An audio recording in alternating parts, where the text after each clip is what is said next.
মমতা বন্দ্যোপাধ্যায়ের কাছে জমা পড়ল মহুয়া মৈত্রের বিরুদ্ধে ওঠা অভিযোগপত্র। বিস্তারিত খবর দেখার জন্য শুরু থেকে শেষ পর্যন্ত দেখুন। ভালো লাগলে অবশ্যই সাবস্ক্রাইব করবেন পরবর্তী খবর দেখার জন্য। কৃষ্ণনগর তৃণমূল সাংসদ মহুয়া মৈত্রের বিরুদ্ধে একগুচ্ছ অভিযোগ জানিয়ে সুপ্রিমো মমতা বন্দ্যোপাধ্যায়কে চিঠি দিলেন তৃণমূলের 6 জন বিধায়ক।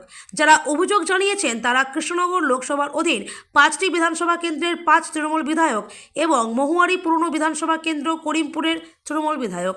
অভিযোগকারীরা হলেন করিমপুরের বিধায়ক বিমলেন্দু সিংহ রায়, চোপড়ার বিধায়ক রোকবানুর রহমান, নাকাশিপাড়ার বিধায়ক কল্লোল খাঁ, পলাশিপাড়ার বিধায়ক মানিক ভট্টাচার্য, কৃষ্ণনগর দক্ষিণের বিধায়ক উজ্জ্বল বিশ্বাস এবং কালীগঞ্জের বিধায়ক নাসিরউদ্দিন আহমেদ।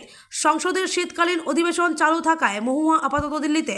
সাংসদ মহুয়ার বিরুদ্ধে 6 বিধায়কের অভিযোগ, তিনি বিধায়কদের এড়িয়ে 3 ব্লক সভাপতি সহ 116 জন বুথ সভাপতি এবং 16টি অঞ্চল সভাপতি বদল করেছেন।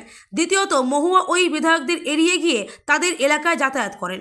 বিধায়কের বিরোধী গোষ্ঠীদের হাওয়া দিয়ে নদিয়া জেলার রাজনীতিতে মহুয়া অস্থিরতা তৈরি করেছেন বলেও অভিযোগ করেছেন ওই বিধায়কেরা। তাদের আরও অভিযোগ, সংখ্যালঘু এলাকায় কুখ্যাত তোলাবাজ ও সমাজবিরোধীদের নিয়ে চলাফেরা করে দলের ভাবমূর্তি নষ্ট করেছেন তিনি।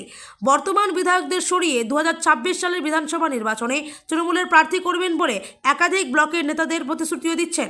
চিঠিতে অভিযোগ করা হয়েছে যে জেলায় বিজেপির বিরোধী কোনো কর্মসূচিতে তাকে দেখা যায় না। উল্টে দলেরই বিধায়কদের বিরুদ্ধে যে কোনো ধরনের পদক্ষেপ করতে সক্রিয় ইন্ধন যোগাচ্ছেন তিনি।